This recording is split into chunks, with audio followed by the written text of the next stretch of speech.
Misalkan 1, 2, 3 ini satunya, ini duanya, ini tiganya. Gitu. 1, 3, 2 berarti ini satunya, ini tiganya. Nah, ketika kita paham rumus ini, golok-golok ini bakal, nah ini rumus yang keenam. Baik dengan cara dilempar, baik dengan cara direbut, baik dengan cara dikasih. Gitu, Pak. Wah, saya kalau udah megang golok, kayaknya udah lupa sama dunia, Pak.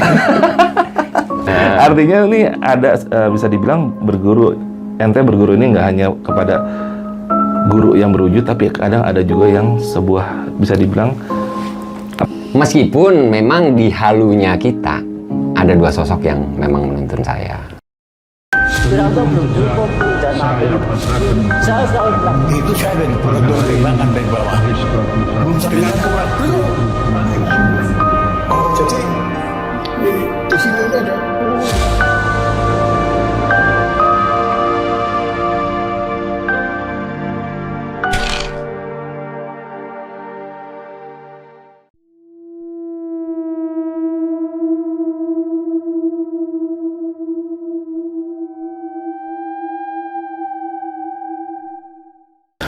Assalamualaikum brother, ketemu lagi di channel Jajah Malam.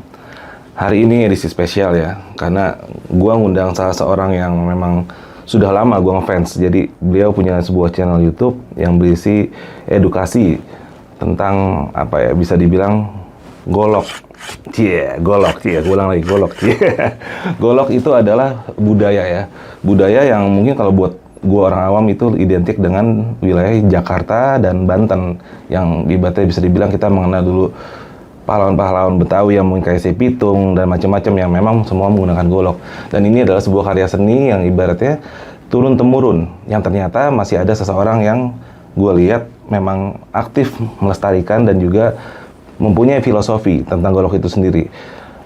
Alhamdulillahnya hari ini orang itu bersedia hadir ke studio gue, dan langsung aja gue kenalkan ya, biar lu nggak penasaran lagi dengan abang siapa ini. Abang siapa? Abang Herman Entong. Abang Herman Entong. Nah, dia sempat freeze dulu bro. Soalnya baru Bang, maaf Bang. Saya diundang ke channel horor, saya kan penakut ya, diundang ke channel horor. Bisa aja.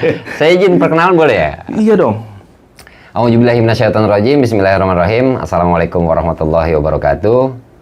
Seperti biasa, saya Herman Sudrajat bin Muhammad Thohir alias Abang Herman Entong. Kali ini nggak ngisi channel saya, tapi lebih dapat kehormatan diundang ke channelnya saudara kita, abang kita yang paling ganteng sedunia ini kalau kata emaknya kan gitu.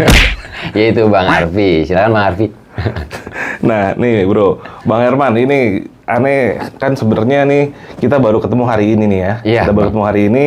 Aneh udah ngikutin channel ente ini udah tahunan bisa dibilang. Terima kasih. Iya, dan di situ apa ya? Saya ngelihat keren banget sih. Abang nih berarti masih muda tapi bener-bener bisa melestarikan budaya ya. Budaya yang nggak cuma budaya, saya lihat di situ juga ada filosofi dan juga ada sisi bela diri di situ. Nah, ini kan hal yang menarik ya, dimana jarang sekali anak generasi sekarang tuh yang masih coba untuk kayak abang lah, yang masih coba untuk menggali kebudayaan kita. Dan ini abang ini kalau bisa saya boleh tahu, abang ini golok yang abang bawa ini golok Betawi atau apa nih bang nih? Golok Siloka ya kalau nggak salah. Iya. Siloka ini sendiri artinya apa nih bang?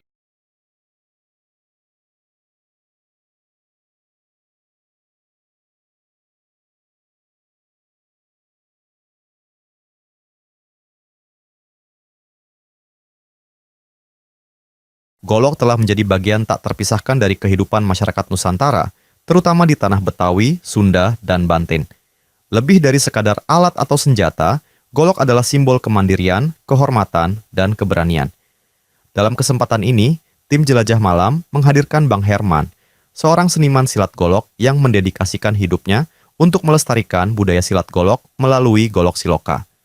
Lewat karya dan ilmunya, Bang Herman akan membagikan filosofi-filosofi mendalam tentang silat golok Siloka, serta memperlihatkan keindahan gerakan yang syarat makna. Semoga melalui video ini, kita semua dapat lebih memahami, menjaga, dan menghargai budaya warisan leluhur kita, agar tidak hilang dan tetap hidup di tengah derasnya arus zaman. Oke, siap. Saya jelasin pelan-pelan, mudah-mudahan nggak ada banyak kata-kata yang keliru ya Bang ya. Oke. Karena kalau saya tuh bisa dibilang lebih cenderung apa adanya, bukan ada apanya. Nah, kalau untuk golok ini sebenarnya salah satu hobi Bang. Hobi. Dari kecil itu kita memang udah seneng sama golok. Oke. Nah, kalau ada yang bilang saya ahli golok, itu salah besar gitu kan. Saya cuman orang yang seneng sama golok gitu. Nah, terus terkait kenapa saya munculkan nama Siloka, sebenarnya artinya itu kayak singkatan Bang ya. Akronim dari Si, Lok, dan A.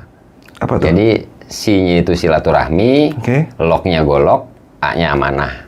Kalau kita terjemahkan secara utuh, yaitu silaturahmi dengan sarana golok, tentunya membawa amanah. Nanti amanah itu yang mungkin nanti mudah-mudahan berkesempatan bisa saya coba jabarkan ke teman-teman semua. Juga Siloka sendiri sebenarnya kalau menurut bahasa Indonesia itu seperti majas Bang, perumpamaan. Jadi bukan arti yang sebenarnya. Kalau si Herman muter golok, sebenarnya bukan lagi muter golok. Yang disampaikan sebenarnya bukan golok. Golok cuma jadi sarana buat mempermudah saya menerjemahkan satu amanah, yaitu di dunia persilatan. Di Siloka itu sendiri, saya nggak ngomongin tentang praktisi yang lain. Ibarat kata kalau kita mendaki itu, kita pasti punya jalur yang berbeda-beda dan juga punya pengalaman yang berbeda-beda. Benar. Nah, pengalaman inilah yang saya tuangkan dengan ya pelan-pelan kita susun. Waktu itu alhamdulillah 2015 setelah rampung logo Siloka, kurikulum Siloka, bahkan semua pengalaman saya itu saya tuangkan, nggak semua sih maksudnya, sebagian besar pengalaman saya di dunia persilatan ini saya tuangkan di golok Siloka. Tunggu dulu. Tadi menyangkut masalah kurikulum. Siap. Ini menarik nih, kurikulum golok. Ya, betul. Terkait tentang kurikulum, itu ada kurikulum seni, ada kurikulum bela diri nantinya. Untuk di goloknya. Oke. Tapi disisipkan juga tentang mental spiritual. Kalau silaturahmi udah jelas. Dari nggak kenal, gara-gara golok ini kan, Abang ini udah setahun ya ngikutin channel saya? Lebih. Berarti Bang Arfi ini sudah tersesat ngikutin saya. Cuman mungkin tersesat di jalan yang benar. Amin. Itu Bang, kalau masalah kurikulum gitu Bang. Nih gue potong bentar. Lu kalau ngelihat channel YouTube ya, lu kayak kesirep. Beneran, karena keren banget. Hipnotis ya? Hipnotis, beneran. Nanti deskripsinya gue kasih semua ya, biar jangan lupa pada bantu subscribe. Karena ini buat lu semua, apalagi yang anak-anak Jakarta nih, biar tahu lah, ilmu golok itu ternyata indah. Nggak yang harus. Gue keren banget Bang, gue ngeliat Aspek seninya Bang. aspek seninya. Lu tuh bener-bener ntar lu praktek ya, boleh ya? Insya Allah. Ya, gue demen nih. Lu lihat ntar bro, itu keren banget, bener-bener yang sah. Iya. Jadi Bang Arfi, mumpung saya juga terpancing sama kata-kata Bang Arfi, ini paling bisa nih Bang kalau mancing-mancing orang ya. Saya sebenarnya udah ngumpet. Channel saya itu udah ngumpet Bang. Berapa lama ini udah ngumpet? Begitu alhamdulillah dapat saudara yang ganteng ini Bang Arfi, jadi terbuka. Dia paling bisa nih mancing-mancing orang. Jadi kalau dipandang masalah keindahan, golok itu di aspek seninya Bang. Bener. Tapi kalau di kesehatan, itu aspek olahraganya Bang. Karena ada beberapa testimoni dari teman-teman Siloka yang tangannya sering kebas, atau sering kram karena sering bergerak, lama-lama malah jadi lancar. Bahkan yang pernah stroke juga, tapi udah mulai sembuh. Terapinya itu pakai putaran golok Siloka, alhamdulillah masih bisa. Oh gitu? Ada, nanti kalau mau ditampilkan orangnya juga ada. Pak Kris namanya dari ini, Kota Wisata di Cibubur sana. Terus kalau dipandang dari teknik bela dirinya, itulah yang ada di kurikulum juga tuh. Bahwa golok Siloka pun ada di teknik bela diri, bukan freestyle. Nah kalau mental spiritual ya dari ngajar ini kita buktikan bahwa yang kita bahas bukan cuma putaran golok. Tentang mental kita, mengendalikan bagaimana caranya tidak kalah mental kan gitu. Benar. Tentang akhlak kita. Nah termasuk ya spiritual itu Bang. Gitu. Ya mungkin ini yang satu-satunya yang nyambung sama channel ini tentang spiritual. Nyambung semua sih Bang, masih nyambung semua. Tapi tadinya saya bingung loh Bang. Abang undang saya ini apa nyambung channel saya kan gitu. Sempat kayak orang nolak ya. Tapi gue paksa. Terima kasih telah dipaksa. Nah ini Bang, ini menarik ya. Kenapa saya ngelihatnya nggak cuma satu dua orang ya. rata-rata yang ahli bela diri itu mereka cenderung lebih bisa menguasai emosi dibanding orang yang nggak ngerti bela diri kayak saya yang cenderung temperamen yang segala macam. Justru saya lihat orang yang berarti dia bukan cuma mengolah raga ya, artinya mengolah rasa juga. Mengolah ya. rasa. Iya, mereka cenderung bisa apa ya, lebih sabar, lebih wise gitu dibanding orang yang ibaratnya tong kosong nyari mujinya gitu. Betul. Nah itu, ini yang buat saya menarik. Kenapa bisa kayak gitu, Bang? Ya karena di silat sendiri itu kan ada ngaraga, ngarasi, dan ngarasa. Oke. Nah, jadi bahasanya gini, kalau dia masih emosi baru sampai di tahap ngaraga, ngebahas tentang teknik-teknik aja. Kalau ngarasi sebenarnya udah nyampe ke pikiran, Bang. Jadi ini jangan lihat kecil palanya, panjang apa enggak nih, panjang atau pendek buntutnya gitu kan, artinya efeknya kan gitu. Nah itu udah tentang dahulu pemikiran. Jadi jangan bertindak dulu baru berpikir, tapi berpikirlah sebelum bertindak. Nah kalau masalah ngarasa itu kita harus pikirin juga, kalau dia jadi kita, terus kita ribut, bahasanya dia kan punya anak istri juga, itu lebih kerasa. Nah di silat itu ada tahap-tahapan nih, Bang. Oke. Nah ketika dia emang cuman sampai di tahap seni, ya mungkin sampai di ngeraganya aja. Termasuk bela diri. Ilmu gelut kan kalau bahasanya gitu. Ya mungkin kalau buat semua orang baru pertama kali belajar, newbie lah, maksudnya newbie itu pasti pental-pentil. Ya kalau semakin banyak belajar harusnya jangan banyak pentilnya kan, harus banyak rasanya gitu. Jadi jangan apa-apa diselesaikan sama ribut. Itu udah ke tahap nanti tentang kepemikiran, dikasih pelan-pelan. Tapi balik lagi, Bang, masalah emosi itu yang kontrol diri kita. Guru cuman bisa menuntun. Jadi jangan semua murid di anu. Makanya saya sebagai pelatih lah, bukannya guru, saya berdoa mudah-mudahan ilmu ini bermanfaat, titik, itu aja sih. Oke. Nah, Bang, balik lagi ke masalah silat. Ini kalau saya perhatikan, saya dulu juga bela diri, tapi saya saat itu bela diri saya taekwondo. Karena saat itu kenapa? Saya ngelihatnya, kalau taekwondo itu kan kelihatannya keren. Jos. Kalau silat ini kalau saya lihat, ternyata pas saya pahamin, kayaknya lebih cocok untuk pertarungan jarak dekat ya. Dibanding, gimana menurut Abang tuh?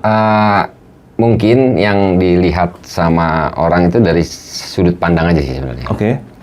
Jadi kalau orang lihat dari kiri pasti ngelihatnya muka saya yang sebelah kiri kan. Oke. Tapi kalau yang dari depan pasti ngelihat muka depan. Nah kebanyakan silat itu menampilkan sisi itunya, Bang, jarak dekatnya. Padahal di silat itu lengkap. Oh gitu. Mau jarak dekat, mau jarak setengah meter atau sedang gitu kan, mau jarak yang jauh. Cuma itu jarang ditampilkan karena silat lebih cenderung banyak ke tradisional ya. Nanti insya Allah sih dalam kesempatan perkembangan zaman ini bakal terbuka, Bang, bahwa silat itu nggak kalah dengan bela diri yang lain gitu kan. Tapi bukan berarti kita lagi menjatuhkan yang lain, bukan. Ini cuman masalah semua ilmu bela diri bagus, apalagi ilmu jaga diri. Gitu. Bedanya bela diri dan jaga diri itu apa, Bang? Oh ya, kalau ilmu bela diri ini menurut versi saya ya, nanti kalau salah ya tolong dibenerin. Saya lebih seneng dibenerin ketimbang disalahin sebenarnya. Kalau saya disalahin berarti saya yang bener gitu. Kalau bela diri itu, bagaimana caranya kita berantem nggak kalah? Iya. Karena ngebela diri dong. Tapi kalau jaga diri itu bagaimana caranya kita nggak berantem? Jadi konsep bela diri dan jaga diri beda jauh. Saya belajar dari kecil itu jaga diri. Gitu. Kalau menurut saya gitu. Makanya jangan sampai gara-gara duit. Dulu ngomongnya kan gope 1.000 lu jadi berantem. Pesan orang tua dulu gitu. Orang tua guru ya, bukan orang tua kandung. Artinya ketika kita mah ada, ya kita kasih aja. Kita diajarin silat bukan buat berantem. Aneh kan? Pelajaran berantem tapi nggak boleh berantem. Ditarik kita kabur, Bang. Udah mentok, biarin silat itu keluar dengan sendirinya. Makanya ada konsep belajar bertahun-tahun itu kenapa nggak keluar silatnya. Karena dia yang ngeluarin. Harusnya silat itu keluar sendiri. Ini keren banget sih. Gue aja nggak pernah kepikiran loh antara jaga diri dan... Silakan. Jaga diri dan bela diri itu udah beda jauh ternyata ya. Jaga diri ibaratnya kita udah kan bisa nempatin diri juga di mana-mana. Nah, ya itu kan? maksudnya, Bang. Bisa. Wah, itu ilmu selamat lah dunia akhirat ya kan. Amin. Nah, Bang, ini kan kalau Anda sempat lihat sekilas-sekilas di YouTube-nya ente tuh ada yang namanya ente kan memadukan antara permainan golok dan kembangan langkah silat. Nah, karena tempatnya terbatas, kembangannya nanti dulu. Saya pengen nanya ngebahas tentang masalah putaran golok. Iya. Boleh. Nah, putaran golok di Abang ini saya lihat kan yang bikin saya terhipnotis tuh ada 1 sampai 5 kalau nggak salah ya. 1. Bener nggak 1 tuh? sampai 7. Oh, malah sampai 7? Sampai 7. Berarti gue nontonnya belum kelar. Enggak, emang nggak dikeluarin semua, Bang. Oh gitu? Nggak dikeluarin semua. Jadi ilmu itu masuknya harus lunak. Kayak kita menghafalkan kata itu kan nggak langsung satu kamus kita hafal semua, tapi pelan-pelan kan. Ilmu juga harus masuknya lunak. Nah, yang sampai ketujuhnya emang belum saya bahas semua. Ada konsumsi yang bisa buat dipublikasikan atau dipamerkan. Makanya kalau dibilang saya tukang pamer ya saya seneng, emang harus dipamerkan kan gitu. Cuman yang ketujuh itu sebenarnya ini balik lagi ke sejarah Siloka ya. Iya. Jadi pemikiran dasar dari konsep 7 materi itu rumus ya. Itu dari konsep suratul Fatihah, Bang. Oke. Ya, tentang umul Quran, tentang induk daripada Quran, tentang pembuka juga. Jadi terbukanya dari rumus yang ke 1 sampai ke 7 itu. Dimana ya suratul Fatihah juga ayatnya 1 sampai 7 kan. Nah, Siloka tidak mengajarkan jurus sekali lagi, tapi mengajarkannya rumus. Makanya ketika ini golok Siloka perguruan atau bukan? Bukan. Tapi cuman padepokan, tempat ngumpul bareng orang-orang yang senang sama praktisi pencaksilat, bahkan orang-orang yang pengen masuk silat atau yang pengen tetap mengembangkan silat. Kan ada 3 tipe tuh, Bang. Ada orang yang emang dapat amanah disuruh mengembangkan silat, ada yang memang saat ini jadi pesilat tapi besok nggak tahu kan, sama ada orang yang sebenarnya belum kenal sama sekali silat. Nah, disitulah kita berperan di Siloka itu. Golok ini jadi amanah buat syiar di silatnya, Bang. Nah, di mana rumus boleh saya cabut nih? Boleh. Nah, bismillah ya. Nah, nyambut golok juga nanti ada ininya juga ya. Adabnya. Nah, ada tata caranya menurut versinya Siloka. Di Siloka cuman ada rumus ini putaran 1, Bang. Oh iya, kita harus sepakat ya. Kalau golok jatuh karena saya mainnya di bumi ya, bukan di bulan. Masih mending jatuh ke bawah, gampang saya pungut kan. Jatuh ke bawah.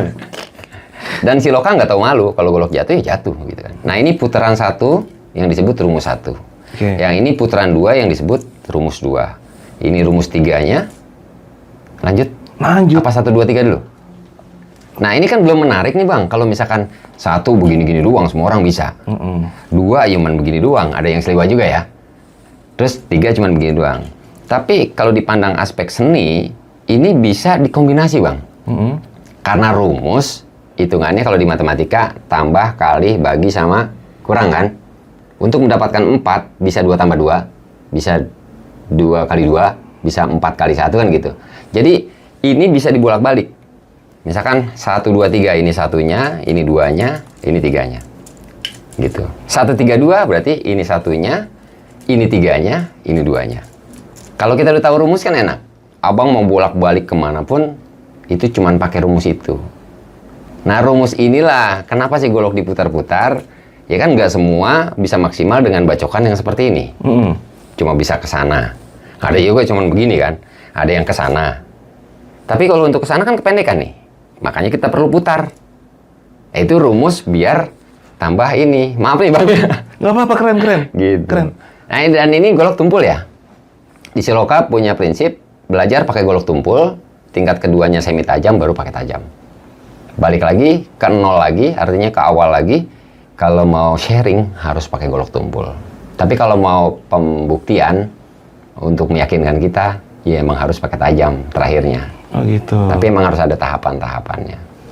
Nah, ketika kita paham rumus ini, golok-golok ini bakal, nah ini rumus yang ke-6. Kita pindah tangan. Jadi saat kita ke sini, ini kan rumus 1 tadi. Iya. Jadi kemari, stek, ngumpet, ini keluar. Terus yang ini sangat, ini keluar. Sedangkan waktu keluarnya ini udah tipuan. Silat itu kan penipu. Akal-akalan. Jadi kalau misalkan mau dilatihnya, set gitu. Kalau set ini sound effect lah, Bang ya. Karena buat mensuges diri kita bahwa ini tepat gitu kan. Iya. Nah itu 1, 2, 3, 4-nya nanti ada ini, 5-nya ini, nah 6-nya yang pindah tangan. Baik dengan cara dilempar, baik dengan cara direbut, baik dengan cara dikasih. Gitu bang. Wah, saya kalau udah megang golok kayaknya udah lupa sama dunia bang. Daripada orang jadi ngejar dunia kan. Bener. Lebih seperti itu sih. Masuk dulu sangklung nih. Ntar dulu, jangan di mana-manain lu goloknya. Oh gitu. Ntar dulu. Nah bang, Ini satu putaran ada argonya loh bang. matre juga dia. Ini dia yang matre bukan saya. Canda. Bercanda. Bang, berarti kan ibaratnya putaran untuk mencapai ke sebuah titik. Bisa nggak misalnya ada sebuah benda yang sebagai acuan, misalnya apa ya, kita pakai korek. Oh, untuk target. Nah, Jadi ini hal sederhana, nggak usah ya nanti ada setan lewat kena malah. Nah ini target ini kita benar-benar harus latih di awal bang. Dan cara ngelatihnya kalau di siloka jangan kena dulu, kecuali udah pede kenain nggak masalah, gitu kan. Tapi kita benar-benar main tahap tepat dulu. Tepat arah ya, bukan tepat kena. Yang kedua cepat, yang ketiga baru kuat. Jadi prinsip kita tepat, cepat, kuat. Jangan pernah cepat kalau nggak tepat, ya meleset. Jangan pernah kuat kalau nggak cepat. Sekuat apapun pasti ketinggalan kalau nggak cepat. Makanya prinsip kita tepat, cepat, kuat. Nah ketika kita kemari, tetap aja harus dihantemin korek. Nah kenapa ada putaran 2 atau selip yang ini tadi, ya kan? Ya kita sampai sininya aja ya. Begitu namanya ini kan target barang mati bang. Gimana kalau barang hidup? Ini seolah-olah ya. Saya nggak lagi ngajarin ngebabad orang yang hidup. Dia kan bergerak nih bang. Bisa mundur, bisa turun, bisa ke samping atau mendek gitu ya. Bisa kemari. Nggak ada sih yang terbang kecuali kita lawan Superman kan. Jadi ketika dia mundur, karakter dia mundur, turun, kita udah harus punya feel, punya rasa. Makanya ada pelajaran rasa. Ketika ada agak, ini abang mau mundur nih, ya ini kita buru-buru susul. Yes, baik-baik. Perasaan gue udah baik banget ya. Nah, ini pun harus kita latih bang. Set. Misalkan dia ke sana ya sama aja. Set. Dia ke sana larinya, ya ini kan kosong. Jangan didiemin kalau kosong, putar lagi, kejar kemari. Jadi ilmu putaran itu seni, tapi bisa diaplikasikan. Tapi bacokannya belum tentu punya power se-power pegangan ini. Ya plus minus lah. Benar. Kurang lebih seperti itu bang. Benar. Tuh kan hancur. Gompal ya. Menjolimi orangnya saya itu. Gitu bang kalau masalah putaran.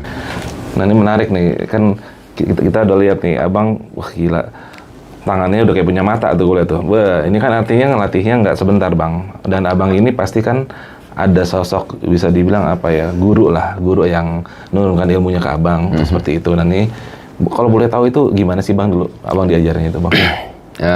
Sesuai sama cerita saya di awal tadi, saya dari kecil udah nyemplung di silat, artinya udah seneng golok lah maksudnya. Cuma seneng goloknya dari kecil.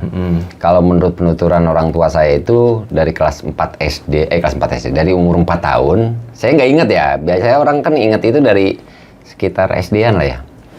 Saya udah ikut-ikut silat bang. Tapi yang saya ingat kelas 2 SD itu saya udah manggung pentas seni lah. Itu udah dikasih golok sama salah seorang guru saya, tukang gendang, namanya udah almarhum, Bapak Sainan. Mudah-mudahan beliau dicucurkan rahmat dan maghfirah oleh Allah Subhanahu wa Ta'ala. Jadi yang abang bilang sosok guru, sebenarnya menurut saya sosok penuntun. Bukan cuma sekedar mengaku dia guru saya. Saya paling jarang ngejual nama guru. Tapi bukan berarti nggak mengakui guru. Tapi yang nuntun saya nggak bakalan saya lupakan. Nah, di golok ini karena keilmuan silat di awalnya, itu Bapak Sainan. Karena dia tukang gendang, tukang trompet juga, nayaga. Itu saya tampil silat, diajarilah sama dia beberapa jenis serangan golok. Dulu masih cuman sabet, puter belum bang? Belum puter. Cuman merubah arahnya pakai pindah tangan gini. Kan beda nih. Dari sini diselip, jatuh kemari. Itu bukan diputer, tapi dirubah. Tapi kalau ini tujuannya tetap sama, tapi diputer. Gitu. Ini belum dapat. Cuman dari dulu udah sering kita dari sini tak rubah kemari. Pernah. Nah, keilmuan kita main silat pakai golok. Masih kecil lah, masih belum lucu. Terus karena seneng golok, akhirnya dapatnya inspirasinya dari film-film, Bang. Dulu yang paling ini kan film-film Pitung, waktu itu Bang Ji kan yang paling Pitung Ji. Tapi kan seringan yang gerakan yang ini. Iya. Dan ini bukti bahwa saya nonton itulah ya gitu ya. Tapi yang lebih banyak saya tonton itu yang nggak ada gambarnya, Bang. Artinya yang di dalam pikiran. Oke. Gitu. Jadi kelihatan tapi nggak bergambar, kedengeran tapi nggak bersuara. Itulah yang nuntun saya. Sampai saya ketemu beberapa sosok penuntun baru, guru-guru. Ada Baba A, Baba B. Nah yang terakhir yang masih ada nih kita doakan juga Bang Usna bin Yakub itu dari Gombel Ciracas, dari Mutiara Betawi. Beliau nuntun saya. Ada Bang Eka Firdaus juga dari Pencaksilat 5 Bayangan itu, Baba Sali di sana. Beliau menuntun saya di Golok. Nah, proses Siloka itu kita rampungkan dari yang pertama, seingat saya, sampai yang terakhir. Tapi saya pilah lah, ternyata dapat 7 jenis. Putarannya banyak, Bang. Cuman saya klasifikasikan atau kita kelompokkan jadi 7 jenis. Karena memang dituntun lagi sama ya terlihat tapi nggak ada gambar, terdengar tapi nggak ada suara. Artinya pikiran lah. Dituntun sama pikiran kita buat menyusun itu. Entar dulu nih, jangan lewat dulu nih. Terlihat gimana tadi kata-katanya? Terlihat tapi apa? Kelihatan tapi nggak ada wujud. Kelihatan tapi nggak ada wujud. Tapi dia bisa memberi petunjuk. Memberi petunjuk. Oke, artinya karena channel gue kan berkaitan beginian terus nih. Artinya Iya, kok saya jadi ngomong begini ya? Dihipnotis nih. udah kena, nggak bisa lari loh. Ya. Artinya ini ada bisa dibilang berguru. Ente berguru ini nggak hanya kepada guru yang berwujud, tapi kadang ada juga yang sebuah bisa dibilang apa tuh Bang? Ntar saya salah ini nih, berstatement nih. Jadi gini Bang. Nah, gimana tuh? Kalau yang kelihatan tapi nggak ada wujud, bukan berarti horor menurut versi Abang sih sebenarnya. Sama temen-temen nih, mohon maaf nih. Gimana nih? Atau, jadi pikiran kita, kita pernah dengerin amanah, misalkan emak kita kayak, ingat ya, lu jangan belagu. Lu gede harus jadi orang. Ya, meskipun sekarang orang kan sebenarnya. Itu kan sebenarnya ada suara dan ada wujud, Bang. Tapi kan sebenarnya nggak ada. Adanya di sini berarti kan. Artinya banyak inspirasi dari pemikiran. Oke. Nah, kita tarik lagi ke atas, siapakah yang memberikan kita pencerahan, petunjuk, hidayah, pemikiran itu. Jadi jangan diiniin ke sosok. Meskipun memang di halunya kita ada 2 sosok yang memang menuntun saya. Tapi di pikiran, sekali lagi, di pikiran. Tapi kelihatan banget. Hati-hati banget dia ngomong soalnya. Gitu ya, Bang. Nah, itulah dia sampai jelas berkali-kali ngomong ya susun sampai 7, sampai lambang, sampai segala macem. Itu kalau di channel saya nggak berani buka gini ya, Bang, karena nggak nyambung juga. Kita kan tentang raga kalau di pesilat. Nggak nyampe ke ngomongin ke masalah pemikiran dan apalagi kerasa kan gitu, kalau di channel saya. Cuma kesempatan kali ini saya nggak tahu udah deh. Yang jelas ada yang nuntun saya untuk menyusun kurikulum Golok Siloka dan saya selalu mohon petunjuk. Kalau memang ini baik, ya rampungkan. Kalau nggak baik, ya gagalkan. Doa saya seperti itu. Dan ternyata 2015 ini rampung sampai 3 tingkat. Tingkat 1 tentang putaran Golok Siloka, insya Allah bisa kanan dan kiri. Insya Allah ya, kalau Allah mau gitu kan. Kalau enggak ya mau dibayar berapa juga susah kan, karena nggak bisa dibeli ini, Bang. Terus yang kedua tentang pengkarakteran, penyatuan sama raga. Kalau tadi sama tangan doang, Bang. Kalau nanti dia langkah sama langkah. Sama nanti sama target. Di terakhir tentang teknik. Itu 3 tingkat. Di 2015 kita udah mulai susun. Meskipun ya sekarang baru sampai tingkat 2 sih, teman-teman. Jadi itu baru cuman sekedar teori aja sih. Gitu. Dan sekali lagi ini cuman keilmuan ya, bukan untuk dipraktein. Wah, besok kita harus begini, harus begitu. Bacok orang begini, jangan sampai. Itu Bang, kalau masalah sosok guru, kebanyakan dari pemikiran lah, ide lah, inspirasi. Walaupun kadang-kadang jelas ya. Dulu ada yang pernah ngomong gini gitu kan, kalau yang lain bisa ngenain target yang orang lain gak bisa kenain, insya Allah kalau Herman, ini salah satu guru, bisa ngenain target yang orang lain gak lihat. Gitu. Artinya di Golok ini saya melihat yang orang lain gak lihat dan bisa saya capai. Gitu. Tapi bisa sayanya ini dalam bentuk raga lah ya, bukan ngomong dalam bentuk rasa. Artinya kan bukan saya, sebenarnya saya cuma dibikin bisa. Jadi ada orang punya teknik ini, maaf, sahabat kesono, Atau teknik yang ini, sabet ke sono. Nggak semua orang bisa gini. Tapi ada yang bisa nyampe sini. Karena udah ada contohnya. Tapi yang belum ada contohnya, saya dapetin itu gitu. Dan saya publikasikan di YouTube. Mudah-mudahan nggak ada kontroversi. Ini buat pemula dan para awam lah ya. Kalau yang buat para master, mohon maaf. Ini cuman sekedar omong kosongnya si Herman, Bang. Tentang golok gitu ya. Sepakat ya? Jangan tuntut saya di dunia, apalagi di akhirat. Bang, tar dulu nih, gue masih belum puas nih.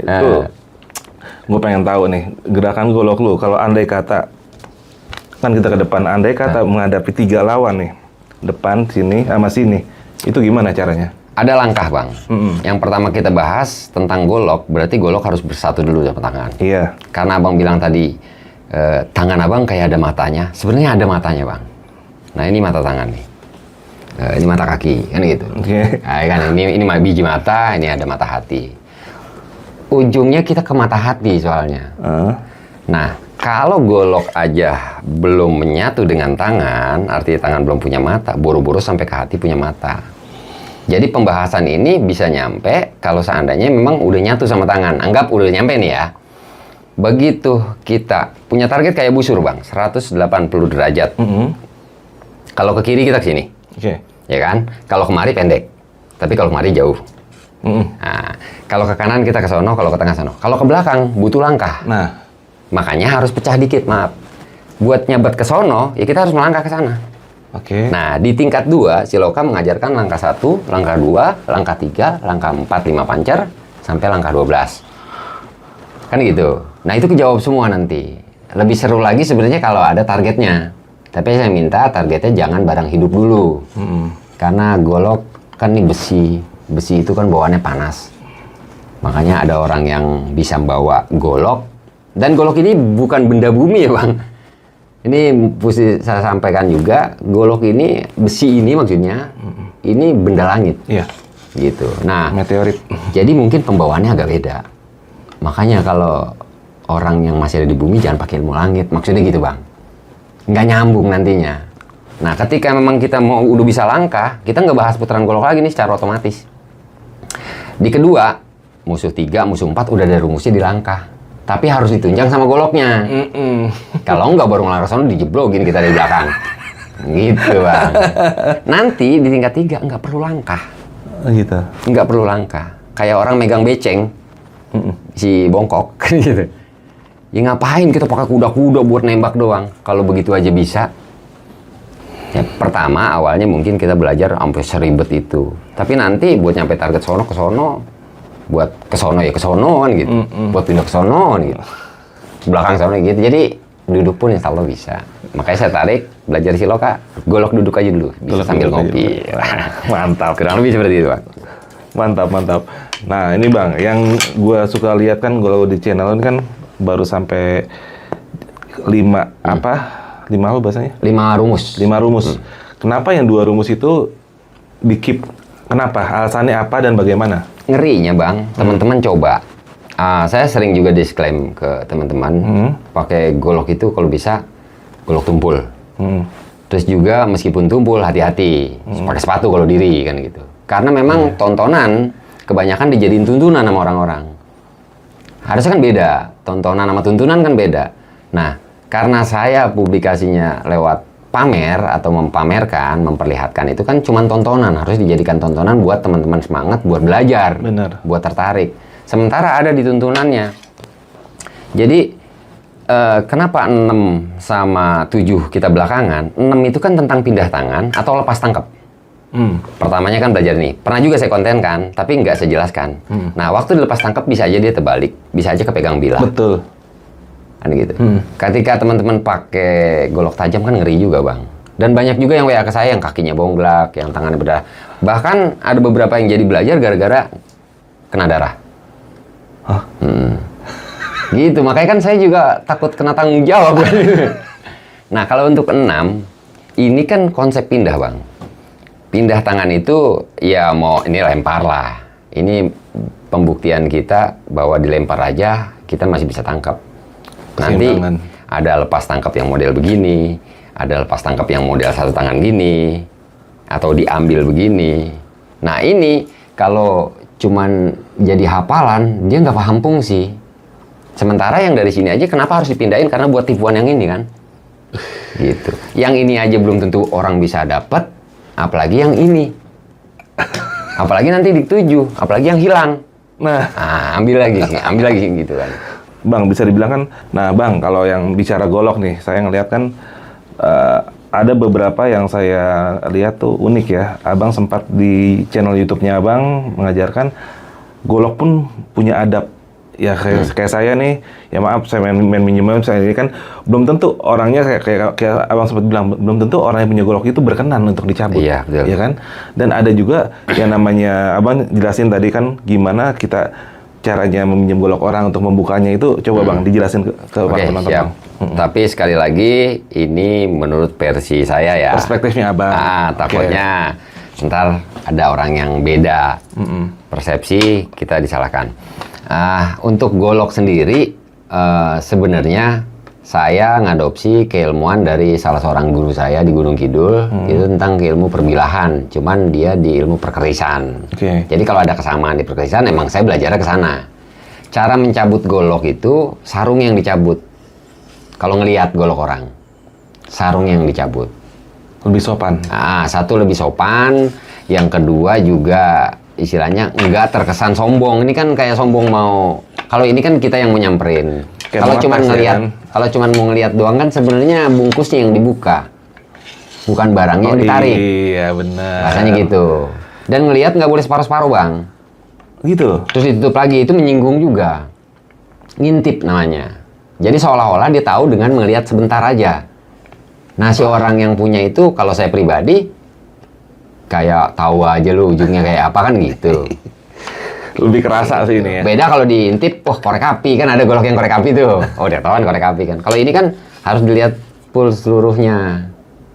Nah kalau bisa ya puji, karena ini golok orang kan. Iya. Nah, puji terus kita lihat. Nah sebelum muter juga izin dulu dah. Izin puter. Bang ini boleh saya puter-puter ke Bang gitu. Itu masalah adab sih ya. Oke. Gitu. Itu kalau masalah adab mencabut golok. Terus kalau misalkan adab ngambil golok juga ada lagi. Kayak di Siloka, kalau mau ngasih golok, kan banyak orang pengguna tangan kanan. Saya nggak bakal ngasih begini nih Bang. Abang ngambil pakai tangan kanan udah siap bacok nih. Oh gitu. Saya pasti ngasihnya terbalik begini. Kalau abang tetap ngambilnya dari bawah, ya itu kita wajib kasih. Karena kalau dia ngambil dari bawah kan coba Bang ngambil dari bawah, abang cabut ada 2 kali kerja. Saat ada proses berubah. Iya. Tapi kalau begini, maaf, abang cabut kan ngambil gini, itu udah salah arah tuh ke kita. Iya. Kan gitu. Makanya ini bukan adab sih. Tutor kalau kita ngasih pinjem golok ke orang, kita balikinnya ke sana. Nah, tapi kalau adab ngambilnya, ya balik lagi tangan di bawah. Kalau dia ngambil dari atas juga ya, itu cuman masalah rasa sih, Bang. Rasa. Sama masalah adab juga sih nantinya. Jadi nggak bisa dipukul rata, harus begini, harus begitu. Terus kalau untuk adab golok sendiri, nyabutnya jangan digenggampul gini. Karena ini golok kan cuma benda buatan manusia, nggak sempurna-sempurna amat kan. Bisa jadi lemnya itu termakan usia, bisa gampang terbuka. Meskipun ada simpenya ya, ada ininya, ada ikatan-ikatan yang itu Bang. Kadang waktu ini udah terbuka sedikit aja, ini kan jaraknya cuma 6 mili Bang. Bahkan kita nggak pernah tahu pembuatnya itu ada yang kebablasan, tinggal 2 mili. Nah sedangkan golok kalau dicabut udah sama kayak diiris, makanya dia harus spare-nya begini. Lebih ke arah safety. Lebih ke arah safety. Jadi nyabut juga gitu. Kalau mau mainkan atau mau menggunakan, kurang lebih seperti itu sih Bang kalau untuk ini. Terus kalau untuk jenis-jenis goloknya, kayak simpe itu saya kurang begitu punya pengetahuan khusus di sana. Yang jelas prinsip kita mengenal golok itu cuma ada 3 Bang. Jadi ada yang namanya bilah, ada yang namanya gagang, ada yang namanya sarung. Pernik-pernik lainnya seperti simet-meting yang buat tali nyangkut, itu diserahkan ke pakemnya masing-masing. Kayak pakem kita kan itu abang yang pegang itu sorennya soren kanan Bang. Soren itu nyelip ya? Di sini Di nih. kanan. Tapi abang tadi di kiri karena nggak tahu saya diemin aja gitu. Karena kalau di kiri ngeganjel tuh. Iya, di sini ngeganjel nih. Misalnya ini nih. Ini buat di Taruhnya di kanan. Nah, ini juga mengandung identitas sama karakter sih, Bang. Kalau orang Siloka banyak kan di kanan. Karena memang dapatnya keilmuan soren kanan. Ada salah satu guru yang berpesan, kalau ketemu orang yang nyoren golok di kanan, artinya simetnya di kanan, jangan buru-buru. Artinya kalau mau ribut jangan buru-buru, siapa tahu dia saudara lo. Karena nggak semua orang juga, kan kita banyak nih, mungkin Siloka di sana ada, di sini ada kan gitu. Oh, cirinya jangan-jangan kita keluar kan banyak kejadian, ribut taunya saudara sendiri. Gitu. Terus yang kedua, siapa tahu level dia di atas kita. Karena nyabut dengan kanan nih agak susah. Atau bisa jadi bisa kanan dan kiri. Nggak usah kanan dan kiri deh. Kalau dia pengguna kiri, kita kadang-kadang kecelek lah bahasa Inggrisnya. Gue pikir tangan kanan yang masuk, ternyata tangan kiri. Taunya dia kidal, kiri dari lahir ya kan. Makanya cukup harus hati-hati. Terus masalah itu simet yang di kanan. Nanti banyak nama-nama, tapi saya nggak membidangi itu, cuman tahu beberapa. Nanti kalau ada kekeliruan tolong ditulis kolom komentar ya. Dibenerin maksudnya. Ini namanya luk, terus nanti di sini ada namanya dampar, ini namanya perut, ini namanya punggung. Ini ada panyucuk, ada segala macam dah tuh. Itu nanti mungkin abang bisa ke praktisi yang lain juga, Bang. Gitu. Kurang lebih seperti itu ya. Sedangkan di golok ini ada filosofi, Bang, sebenarnya. Boleh nggak saya omongin di sini? Boleh. Jadi belum bisa disebut golok kalau cuman bilahnya aja, disebutnya bilah. Itu filosofinya perlambang diri kita yang baru lahir, di mana punya kekurangan dan juga punya kelebihan, artinya punya potensi. Makanya kalau golok potong jangan dipakai buat nebang, karena potensinya cuma buat motong. Golok tebang jangan buat motong, kasihan yang disembelih. Karena potensinya nembang. Artinya kita sebagai manusia itu punya potensi masing-masing. Abang sebagai konten kreator YouTube nih yang sukses. Kalau saya kan YouTuber gagal. Jadi karena potensinya berbeda kan. Nah, itu perlambang bilah. Artinya kita harus terima hidup adalah takdir, kehidupan adalah pilihan. Kita terima kita lahir itu sebagai orang yang punya potensi apa. Tapi kalau kita pengen belajar, berarti pilihan kita pengen ke arah yang sama orang tersebut. Terus belum bisa disebut golok. Ketika dia dikasih gagang, atau pegangan, atau genggaman, atau ageman, dan sebaik-baiknya ageman adalah agama, artinya ini setirnya. Kita yang nyetir ini kan peraturan-peraturan, Bang. Agama lah maksudnya gitu. Ketika dia udah ada agemannya atau pegangannya, baru bisa disebut golok. Sama diri kita juga, kalau seandainya udah punya pegangan, keilmuan, keagamaan, harusnya udah bisa disebut golok atau manusia yang udah punya pegangan, kan gitu. Tapi ingat juga, pegangan juga harus sesuai. Jangan sampai ilmu kita bukan membantu tapi mengganggu, artinya nggak pas keilmuannya. Karena kita yang nyetir ini bakal gagang, nggak mungkin megang di sini, tapi pegangan di sini. Dan pegangan itu harus senyaman mungkin dalam bentuk keilmuan. Dan kalau sarung untuk perlindungan, nggak cukup punya potensi dan keilmuan, tapi nggak punya perlindungan, nggak punya rem di akhirnya. Nah, ini filosofi golok yang pernah juga saya jabarkan ke teman-teman Siloka, menurut versinya si Herman Entong. Abang secara nggak langsung juga punya misi untuk melestarikan ya. Sangat. Punya misi untuk melestarikan. Artinya kan, kayak saya pribadi kan, saya ngelihat dari caranya abang mainin golok dan segala macam, itu membuat saya tertarik. Dan di balik itu ternyata nggak hanya ada golok, ternyata ada langkah, ada lambangan, ada segala macam yang akhirnya makin dalam. Nah, ya mungkin kan di antara para penonton ini artinya ada juga yang punya pemikiran sama kayak saya. Ih, ternyata golok itu indah ya, keren ya. Nggak hanya orang sebatas, oh gue pengen jago berantem, kan enggak. Gue pengen bisa main golok juga loh. Nah, andai kan semisalnya, biasanya nih kalau yang kayak gini-gini yang saya datengin, ini netizen kan nih pasti ada aja nih, Bang, saya pengen dong belajar nih, Bang. Gimana caranya, Bang? Bang, nomornya Bang Herman, Bang belajar gimana, Bang? Nah, abang sendiri gimana sekarang? Apakah abang juga ngelatih di rumah, atau abang juga ada mungkin ngasih pelajaran private ke orang, atau seperti apa? Ini gimana nih, Bang? Kalau saya pribadi, yang abang bilang tadi, ini amanah untuk melestarikan, memang itu tujuan utama saya, Bang. Tapi di perjalanan itu memang melalui proses. Nomor saya sebar dari awal. Tapi masalah kejodohan keilmuan itu kan nggak bisa kita atur. Nggak mentang-mentang bahasanya. Kita buka kelas terus banyak yang ini. Kita jadi kayak jual mahal sedikit sih sebenarnya, Bang. Sedikit, cuman jual mahalnya. Emang cowok apaan ya? Ketika sesuatu itu terkesan punya nilai atau bahasa Depoknya value gitu kan, orang memilikinya juga jadi bangga. Nah, orang-orang yang bangga itu orang-orang pilihan. Artinya nggak semua orang pengen belajar siloka itu saya ajarin, karena tanggung jawabnya besar juga. Satu tentang golok. Ya pasti motifnya saya tanya apa gitu kan. Kalau misalkan emang pengen keren-kerennya di mana gitu kan. Takutnya dia malah kena goloknya sendiri kan. Tapi karena tertarik, emang tujuan saya biar dia tertarik. Minimal dia nggak belajar pun udah ada yang disampaikan bang, bahwa silat itu menarik, bahwa silat itu memang untuk ilmu kehidupan gitu, bahwa pesilat itu juga buat membangun relasi. Nggak perlu dia masuk sebenarnya ke kurikulumnya. Makanya ada 5 tipe. Ada yang masuk cuman pengen silaturahmi doang, mungkin dia kolektor golok. Kalau saya kan koleksi baju kotor kan gitu. Mungkin dia memang seneng sama golok, tapi bukan kolektor, tapi memang seneng. Boleh duduk, mungkin sampai aspek kesilaturahminya masuk juga di siloka bang. Tapi yang diajarkan putaran itu hanya orang-orang yang memang udah bisa ngebawa. Artinya memori itu harus pas sama isi materinya gitu bang. Harus nyampe, harus nyambung. Ketika ada anak SD kemarin pengen belajar, saya tanya, penjaminnya siapa? Karena ini masih anak-anak kan, kita nggak bisa ngawasin dia terus. Emosionalnya masih belum. Ya artinya saya ngebuka diri yang pertama, walaupun nggak kejodohan, dapat di silaturahminya, makanya nomor saya sebar. Adapun program-program kita melatih, satu keterbatasan waktu, yang kedua pun saya lebih cenderung ke privat, karena lebih khusus.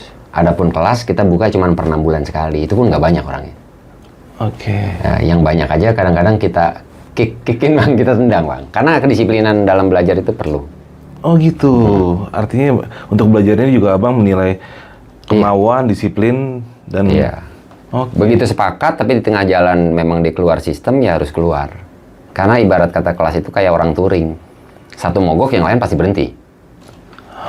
Oke. Gitu. Kalau privat kan beda. Lu mau jalan lambat kayak apa kayak kita tungguin. Tapi tetap kita kasih target ya. Sebuah keinginan yang punya target waktu itu disebut impian. Tapi sebuah keinginan yang nggak punya target, yang penting belajar, tapi nggak ada targetnya sama sekali, kapan dapatnya, itu mimpi kalau menurut saya. Dan saya nggak mau buang waktu sama pemimpi-pemimpi gitu. Jadi kalau mau belajar silat, ada Protek Kepelan, program teknik kejar paket 6 bulan. Dapat di tingkat 1. Tapi kejar targetnya, 6 bulan harus selesai. Ya itu saya ngomel mulu bakalan. Ini gimana sih gitu. Guru yang galak kan biasanya muridnya pada jadi bang. Tegas bang. Oh tegas ya? Kalau galak emosi. Oh iya Kalau iya tegas, iya. bukan emosi. Nyomelin gua. Enggak, ntar pada takut sama saya. Oh gitu. Jadi tegas. Kita tegas sama sistem, bahkan abang kandung saya sendiri saya keluarkan dari grup. Oke. Dan satu lagi bang, artinya kan untuk seni golok yang abang ajarin ini kan bisa dibilang golok yang di ini harus punya keseimbangan, ya kan? Ya. Artinya nggak bisa orang kayak saya punya golok saya pribadi di rumah yang menurut saya keren, bagus, belum tentu itu cocok untuk belajar ya bang. Iya. Ya kan? Karena ya mungkin dari segi panjangnya, bilahnya dan segala macam itu berbeda. Nah ini berarti kalau memang orang yang benar-benar serius untuk belajar, artinya memang goloknya pun harus di custom sesuai dengan karakteristik fisik dari orang tersebut ya. Betul. Jadi kayak orang pakai sendal kegedean ya kan nggak enak. Bener. Apalagi kekecilan. Golok pun sama, karena ini kan alat bantu bukan alat ganggu. Ya kan kalau misalkan kita pakai barang yang nggak sesuai ukuran kan berarti mengganggu kita bang. Yang abang pakai, mas saya pakai udah pasti beda. Pasti beda. Mungkin sama, mirip tapi nggak sama. Gitu. Ukurannya mungkin mirip, tapi keseimbangannya pasti beda. Kita lihat karakter orangnya juga kan. Artinya makanya saya tanya, tinggi badan, berat badan, itu buat tolak ukur. Wah dia orangnya yang kalau dikasih enteng nggak enak nih. Gitu bang. Jadi saya yang pilihin ukurannya. Ya pasti ada ukuran-ukuran dari sini ke sini ya. Iya. Balik lagi ke masalah ukuran golok, sebenarnya masuk syarat bang. Jadi pengen belajar golok harus punya goloknya harus sesuai. Pengen belajar motor kenapa harus pakai sepeda kan gitu. Pengen belajar golok siloka harus pakai sesuai spek siloka. Meskipun nanti setelah bisa rumus, golok apapun bisa dimainkan. Tapi udah tahu karakternya kan, adaptasi cuma sebentar aja. Itu syarat pertama, harus punya golok yang sesuai. Syarat kedua harus mau berkorban. Baik dari segi waktu, tenaga, sama materi. Meskipun dituntun online kan dia harus punya kuota. Gitu. Nah, sorry itu- Bang, nih gue potong dikit. Artinya Abang juga bisa ngajarin via online gitu? Kebanyakan sekarang malah online, Bang. Oh gitu? Yang datang-datang itu kadang-kadang saya suka nggak siap mah, takut nggak sesuai gitu. Kalau di rumah itu kan saya tampil apa adanya ya. Kadang-kadang disuruh emak juga ke warung kan gitu. Kan nggak profesional banget. Tapi kalau online insya Allah kita jaga keprofesionalan kita gitu. Artinya perkembangannya dari si murid Abang Tapi online tingkat 1 ya, tingkat 2 harus ketemu ya? Nih artinya tingkat 1 nih, anggaplah saya belajar online nih sama Abang. Artinya progres saya sendiri harus saya dokumentasikan berupa sebuah video juga, biar Abang lihat ini sudah layak atau belum. Nah, online-nya ini bukan berupa live ya, Bang. Kita cuma kasih materi lewat video. Oke. Abang pelajari, prinsip kita ada 3. Belajar, berlatih, dan evaluasi. Semisalnya nih Bang, misalnya saya di daerah Cinere. Bang, saya di daerah Cinere nih, ternyata ada nih, saya bertiga atau berempat nih Bang. Ternyata, Bang, bisa nggak sih Abang luangin waktu buat kita berempat bikin kelas kecil atau gimana? Kayak gitu itu gimana Bang? Saya jadi cowok panggilan lah, kata Iya, gitu. iya. Dulu itu saya suka dijulukin dukun cabul Simatupang, Bang. Apa tuh? Duduk rukun, cangkeme ngebul, siang malam tunggu panggilan. Justru emang saya pengen dipanggil ketimbang orang datang ke rumah. Selain saya irit air panas sama kopi, yang kedua saya lebih nyaman karena udah disiapin tempatnya. Kalau di rumah banyak gangguan, Bang. Saya kalau di rumah waktu buat orang tua dan keluarga. Meskipun ada tamu, ya kadang-kadang nyeplos juga, disuruh A, disuruh B, anak ganggu. Si bocil itu ngikut-ikut terus. Nah, jadi kalau ada, yang penting ada kesepakatan. Mulai dari persyaratan, ada 3 syarat itu, yaitu goloknya harus sesuai, yang kedua harus ada pengorbanan dalam bentuk admin ataupun tenaga yang lain, yang penting kita sama-sama ikhlas dan ridho. Terus juga ada bentuk kedisiplinan menjalankan kurikulum. Jadi admin lancar tapi golok ada tapi nggak setoran, ya kita keluarkan. Terus atau kita cut kalau privat. Ya golok ada latihan lancar tapi nggak admin, berarti nggak serius, artinya nggak berjodoh lah, maksudnya kita cut juga. Apalagi kalau goloknya nggak ada, mau ngajarin apa kan gitu. Ya itu Bang, nanti saya dulu pernah dari Senin sampai Minggu full, waktu masih semangat-semangatnya sampai capek gitu kan. Saya sedikit izin jelasin nih Bang, istilah-istilah penamaan-penamaan di Siloka yang mungkin beda versi sama penamaan dari praktisi yang lain. Jadi Siloka itu selalu memberikan simbol atau nama. Karena itu penting. Ketika saya kenal sama Bang Arfi kan enak nggak manggil heh, woi, kan gitu.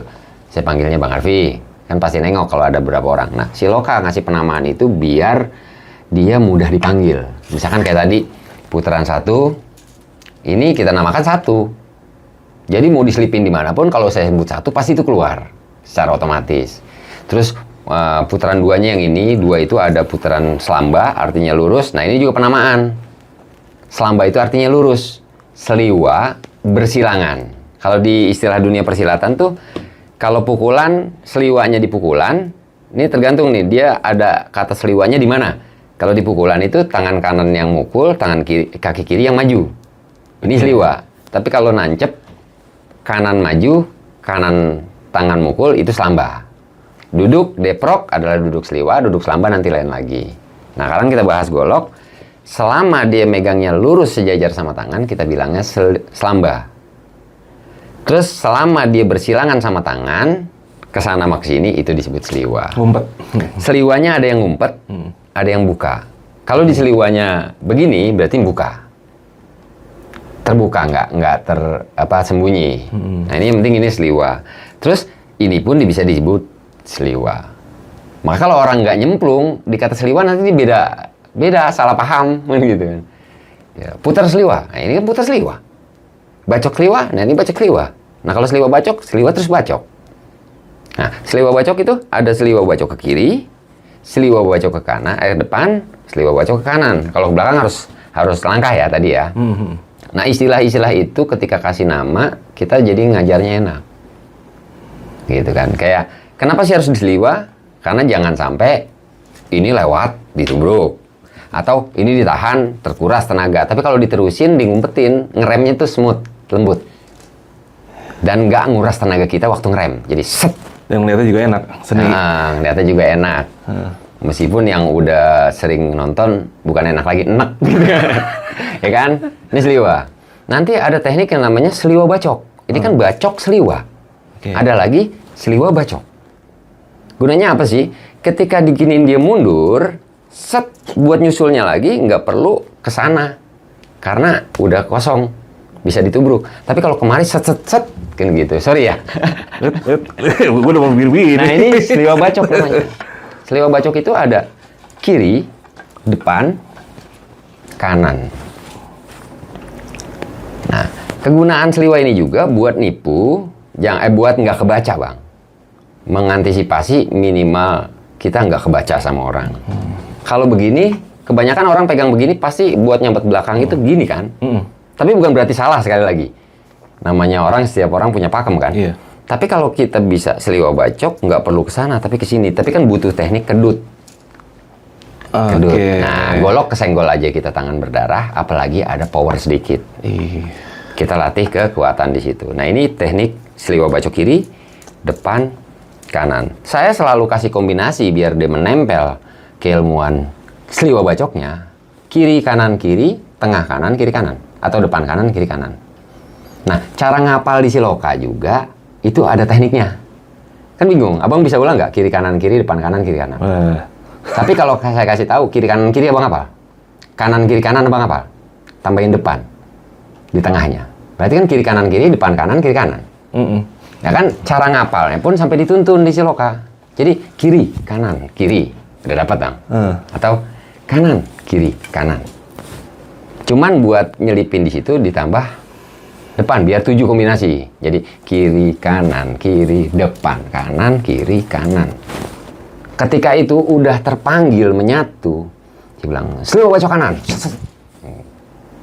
Misalkan habis bacok mari, seliwa bacok kiri. Gitu, Bang. Maksudnya, itu penamaan-penamaan. Ada seliwa bacok yang ini. Seliwa bacok yang dari luar. Ini kemari. Ada yang matil. Patil itu kayak lele lah ya. Atau jalu ayam. Yang dari bawah langsung terbang ke atas. Nggak diduga. Jadi kalau dari sini, buat nyampe target sini, nggak perlu bergerak jauh, cuma begitu aja. Itu yang disebut kedut bacok. Kedutnya dari sini. Nah, teknik-teknik itulah yang dibongkar sama siloka. Untuk seni pertamanya, yang kedua untuk pengarakteran, yang ketiga untuk teknik. Jadi kalau teknik itu kayak gini. Ketika kita emang bisa begitu, sorry, sampai mental itu. Ketika kita mau udah paham target, kemari, kayak tadi, kita cuman kedut, belum pakai power, ini harusnya bisa mental. Bener. Bagaimana kalau seandainya targetnya itu, dan barangnya ini tajam kan gitu.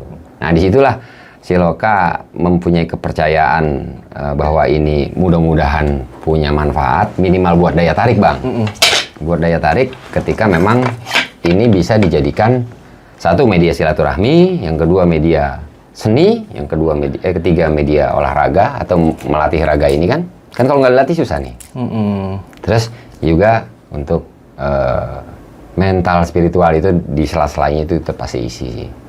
Nah, insya Allah di siloka sampai sekarang pun masih terbukti ada yang udah 3 tahun atau 2 tahun lalu masih muter, Bang, karena dia udah bikin soal sendiri, jawab soal sendiri dengan rumus yang dia punya. Bahkan saya dapat rumus baru dari teman-teman yang belajar. Artinya kita sama-sama belajar tuh di situ. Kemarin ada, Bang, ini saya dapat rumus ini. Set, ini gimana, Bang? Abis bacok kemari, tak, dia mundur, puter ke atas, dia tancap. Nah, proses rubah tangannya gimana, Bang? Namanya putaran apa nih? Saya bilang, saya baru ngeliat aja, saya bilang itu putaran 1. Enggak, Bang. Soalnya dari sini ke sini. Kata dia gitu. Nah, sekarang bacok ke sini sama ke sini. Cuma bacok ke sini sama ke sini, sama gak? Gitu kan? Oh iya ya, Bang. Jadi saya diajarin sama teman-teman yang belajar dan kita jadi sama-sama belajar. Nah, kemanapun dia puter-puter, saya selalu nemukan 7 rumus itu karena yang buka itu, Bang. Sampai sekarang ini rumus mana, Bang? Bukan kita ngakuin putaran orang ya. Di siloka versinya itu putaran 2 seliwa, misalnya kayak gini, 2 selamba. Ternyata alhamdulillah saudara kita, abang guru kita dari Salam Budaya tuh Bang Andri Rata, dia ke sini. Nah, Itu kan dari dia. Tapi Siloka langsung, itu putaran 2 Siloka juga, tapi bukan dalam bentuk pengakuan. Siloka juga punya itu. Iya. Gitu. Bukan ngakuin ya, tapi kita sama. Itu terbukti bahwa kalau ada orang sama bukan berarti mencontek, tapi kita dikasih pemikiran yang sama sama yang Maha Kuasa gitu. Kurang lebih seperti itu. Kalau masalah putaran, abang tanya manapun saya malah seneng. 2-3 jam juga nggak bisa habis ya. Selama tangan nggak capek, Bang. Dan di Siloka ada battle, Bang. Maksudnya gimana tuh? Battle tuh gini, setelah dia bisa 4 rumus, kita mau coba battle. Abang sama saya main putaran, pengen tahu berapa lama. Putaran seputar 1, 2, 3, 4. Satunya ini, 4-nya ini, 2-nya ini, 3-nya ini. Terus aja kita putar sambil ngobrol. Ada orang yang lagi muter-muter, saya ajak ngobrol, dia nggak bisa jawab karena fokus sama golok. Sedangkan kita udah harus bisa memanage Membagi pemikiran. ya. Membagi antara ini jalan. Bukan berarti kita nggak punya target, justru dua-duanya itu punya target dan bisa berjalan secara berbarengan. Makanya di pencaksilat jangan cuma belajar seni atau jangan cuma masuk bela diri, nanti orang seni sama orang bela diri pasti ribut tuh, Bang. Bisa gak masuk MMA kan begitu? Dia nggak paham, itu beda kelas kan gitu. Makanya masuk silat kalau bisa include semuanya secara berbarengan, seninya dapat, olahraganya dapat, bela diri dapat, ya kalau perlu ya sampai, bukan kalau perlu, harus sebenarnya sampai ke mental spiritual. Kalau silaturahmi udah dari awal datang udah silaturahmi. Gitu. Dan silat ini bisa dibilang kita bisa bergerak selama kita dikasih napas dan kesempatan. Ketika tangan kita luka sedikit aja nggak bisa putar-putar golok. Iya. Apalagi kalau napas udah ngos-ngosan. Saya belum tuh bisa muter sebanyak ini kalau udah tuaan dikit mungkin. Iya. Makanya ilmu itu untuk diamalkan, pengamalannya jangan dibaca orang ya, untuk diajarkan, maksudnya itu pengamalan, juga untuk diturunkan, maksudnya diteruskan. Allah kapan aja mau ngambil ilmu ini gampang, Pak. Bener. Gitu. Nah, Bang, untuk misalnya ini kan bicara mempelajari seni bela diri yang melibatkan sebuah senjata ya, senjata tajam. Artinya, misalkan andaikan situasi Abang harus keluar kota untuk misalnya pentas atau apa. Ini kan ada undang-undangnya, Bang. Ini undang-undang darurat. Nomor Sajam ya? 51, sajam. Ini gimana, Bang? Abang menyiasat ini bawa barang ini tuh keluar daerah. Saya dulu pernah bercanda gini ya, yang kita bawa bukan sajam, yang kita bawa sampul. Senjata tumpul. Jadi gini, Bang, makanya harus kita punya naungan, kayak saya di Cingkrik, pesilat, bahwa yang berhubungan sama silat, insya Allah polisi maklum atau aparat penegak hukum ya maklum. Karena beberapa kali saya kena razia pun, ya alhamdulillah lolos-lolos aja. Dulunya saya kalau kemana-mana bikin surat jalan. Waktu saya ke Lampung, saya bikin surat jalan. Tapi terakhir saya ke Medan nggak bikin surat jalan, karena memang udah ada media buat membuktikan bahwa kita memang praktisi. Dan alat peraga kita, walaupun bentuknya tradisional, kita harus speknya sama standar nasional, Bang. Satu tumpul, kan gitu. Yang kedua ya dikemas dalam pembawaannya itu yang rapi, jangan kayak orang siap pakai, apalagi disoren. Kan banyak tuh pesilat-pesilat yang nyoren. Dibungkus aja kayak plastik. Saya tuh dibungkus, tapi buat kita ini paling antisipasinya buat sekarang ketika ada razia tuh kayak gitu. Tapi mohon doa, seandainya nanti Siloka punya badan hukum, ini kan lagi proses juga, sambil nunggu jodoh-jodohan juga kan, itu nanti itu bakal dipecahin sama Siloka. Artinya semua yang tergabung di Siloka itu sudah melalui proses laporan ya. Laporan bahwa kita bergerak di bidang praktisi pencaksilat dan bukan tajam. Bukan tajam. Bukan tajam. Kalau tajam tetap harus ada surat khusus. Harus ada penjamin, Bang. Dan kita juga ada bahasanya pengacara ya. Ada ini hukumnya lah maksudnya. Payung hukumnya. Kurang lebih seperti itu sih. Saya belum terlalu berpikir jauh karena saya pengen Siloka ini benar-benar natural. Enggak karena si A modalin langsung jadi bikin yayasan gitu, enggak. Saya yakin banget kalau Allah mau gede, banyak rintangan pun pasti jadi gede. Amin. Kalau Allah bilang nggak bagus gede, walaupun banyak yang support tetap aja kita keluar keringat segede jagung juga nggak bakal bisa gede. Tapi bukan gede dan kecilnya harapan saya, nyampe pesennya ke teman-teman. Jadi ketika saya ngomong di YouTube udah nyampe, udah selesai sih. Tugas kita kan cuma siar. Oke. Nah, kurang lebih gitu Bang. Biasa nih. Sama Abang nih kalau mau puter-puter sebenarnya saya bisa kasih tips sedikit sih nanti. Apa tuh Bang? Bahwa siapapun bisa ini diambil dengan mudah. Yang paling penting jangan nyontek di tontonan ya, beda. Menuntun sama menonton. Nah kalau Abang mau beberapa putaran, saya sering ngomongin ini oleh-oleh yang saya bawa. Makanya kalau kemana-mana saya jarang bawa golok satu. Ketika dia emang tertarik kan nggak pakai golok saya. Akhirnya saya pakai golok yang lain. Kalau Abang mau nanti ada tips buat main minimal putaran 1 dan 3. Dikombinasi ya Abang udah bisa belaga dan belagu dah. Sombong jangan. Ujung-ujungnya tantang tenteng gue kan dia. Ya biasalah kan kalau kita kan pengedar begitu kan, harus kasih tester dulu. Gratis dulu. Gratis dulu ya kan. Oke. Iya gitu Bang.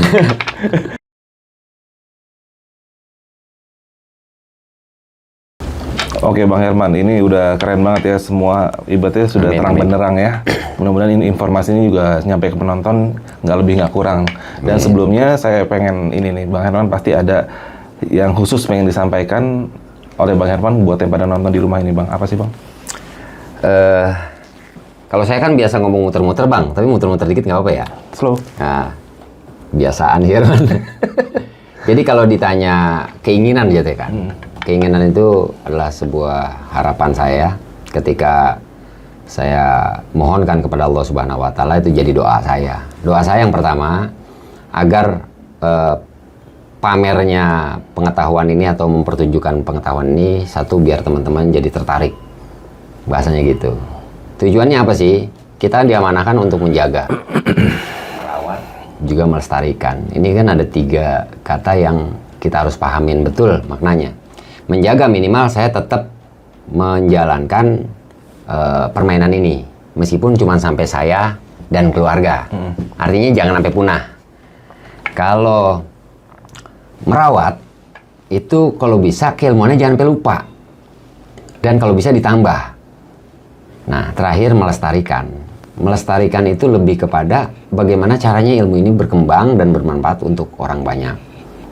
Nah, kalau menjaga itu lebih kepada jangan sampai dia rusak dari luar, kan sekarang udah banyak budaya-budaya yang bisa merusak budaya Indonesia. Benar. Tugas kita menjaga. Kalau merawat itu jangan sampai rusak dari dalam, karena golok ini rusaknya kadang-kadang dari internal sendiri, Bang. Gitu. Kita bina kerukunan. Contoh, misalkan anggota Siloka yang satu punya versi yang lain, punya satu versi yang lain, makanya lambangnya golok kembar. Kalau meruncing ke dalam aja, jangan sampai kelihatan keluar, dan harus selesai. Nah itu kita merawat namanya, jangan sampai dia rusak dari dalam. Sedangkan melestarikan itu bagaimana caranya banyak orang-orang yang menjadi duplikat diri kita, karena amanah yang sungguhnya untuk diamalkan dan diajarkan atau diteruskan.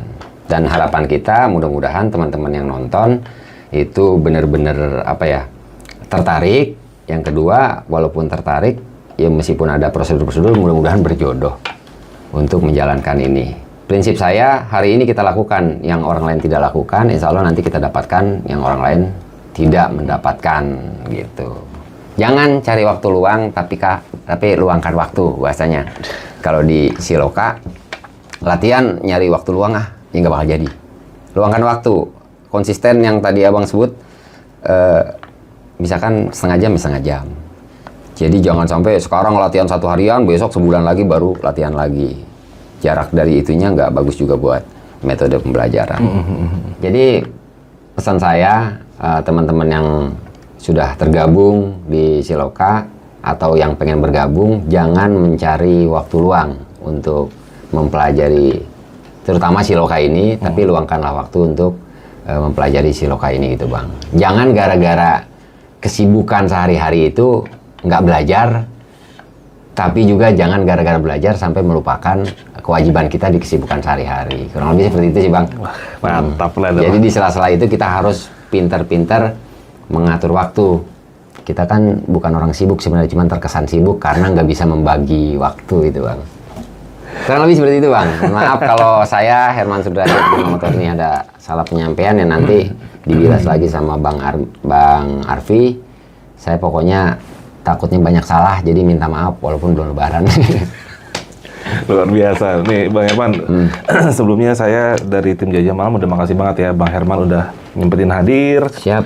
Udah memberikan Sama-sama. sedikit pencerahan juga buat kita semua tentang apa itu golok dan filosofinya, terutama itu lebih penting. Jadi mudah-mudahan yang apa yang kita sampaikan hari ini ada manfaatnya buat yang nonton. Amin, ya Dan Allah. kalau kita ada kesalahan kata, mohon maaf, ambil positifnya, buang negatifnya. Saya Arfi dari Jajah Malam dan Bang Herman Tong undur diri dulu ya. Kita pamit dan ketemu di episode selanjutnya. Assalamualaikum warahmatullahi wabarakatuh. Assalamualaikum warahmatullahi wabarakatuh. Uluk salam terakhir Bang. Kiri kanan, kiri usap, putar bacok. Nah ini salam hormatnya si Loka yang versi ke-7 Bang. Nanti Nah. ada filosofinya juga insya Allah. Dah, cocok. Oke, ting.